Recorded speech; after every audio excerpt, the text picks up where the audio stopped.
मैं कक्षा 8वीं का छात्र हूँ। आज मैं आप सभी के समक्ष मेरे प्रभु चक्रधर लीला पुरुषोत्तम श्री कृष्ण की एक कथा सुनाने जा रहा हूँ। कृपया ध्यान से सुनिएगा। है कथा संग्राम की, विश्व के कल्याण की। जब संपूर्ण आर्यव्रत में लोगों के अधर्म के कारण समाज पूर्णतः मैली हो चुकी थी, तब सभी लोगों में केवल काम, मोह, द्वेष, छल, कपट, लालसा आदि तामसिक तत्वों से संपूर्ण समाज घिरा हुआ था। ना शिष्य गुरु को उचित सम्मान दे रहा था और ना ही गुरु शिष्य को उचित ज्ञान दे पा रहे थे। उन्हीं में से एक गाथा है द्रुपद कन्या द्रौपदी की या पांचाली की। किसी को स्मरण है उनके साथ क्या हुआ था? मैं बताता हूँ।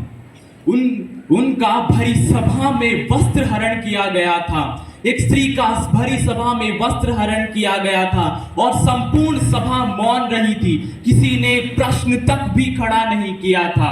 ना अंगराज कर्ण ने, ना कुरुश्रेष्ठ पितामह भीष्म ने और ना ही गुरु द्रोण ने, सभी मौन रहे थे। और अंगराज कर्ण ने द्रौपदी को कहा था, 5 पुरुषों के साथ संबंध रखने वाली वैश्या होती हैं ऐसी स्त्रियां।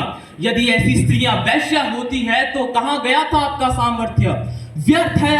व्यर्थ है उन पौरुष व्यक्तियों का सामर्थ्य जो भरी सभा में एक स्त्री का वस्त्र हरण देखते रहे और मौन रहे।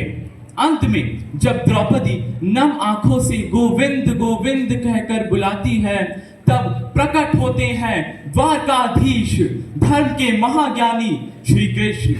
द्रौपदी उनसे 2 प्रश्न पूछती है। प्रथम प्रश्न, गोविंद, क्या मैंने धर्म की राह पर चलने का प्रण इसी कारण लिया था कि आज मुझे ये दिन देखना पड़े? तो ध्यान से सुनिएगा, श्री कृष्ण ने क्या कहा। श्री कृष्ण ने कहा, यतो धर्म ततो जयः, जहां धर्म है वहीं जीत है। अर्थात ये कभी भी हो सकता है कि कोई अधर्मी को विजय प्राप्त हो जाए, परंतु यश और कीर्ति तो सर्वदा ही शूरवीरों को प्राप्त होती है। तो सखी, हमेशा धर्म के राह पर चलना सीखो, चाहे तुम्हारे जीवन में कितनी भी बाधा है। और द्रौपदी दूसरा प्रश्न पूछती है, माधव, इतना सब कुछ होने के बाद मैं आज से धर्म के राह पर नहीं चल पाऊंगी। संसार मुझे, पूरा समाज मुझे निंदा देगा। तो पता है श्री कृष्ण उन्हें क्या कहते हैं? श्री कृष्ण कहते हैं, सुख दुखे समय कृत्वा लाभा लाभो जया जयौ ततः युद्धाय युज्यस्व नैवं पाप अवाप्स्यसि।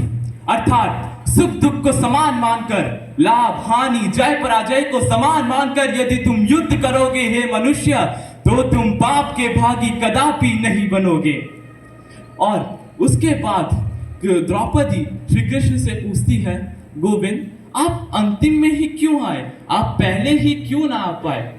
तब श्री कृष्ण कहते हैं, तुम द्रौपदी, तुम यज्ञ से जन्मी यज्ञ सेनी द्रौपदी हो और तुम्हारा जन्म इसी कारण हुआ था ताकि यहाँ पर उपस्थित मेरी बहनों को उचित सम्मान मिल पाए और समाज में जो अधर्म फैला है उसके विरुद्ध मनुष्य बोलना सीख पाए।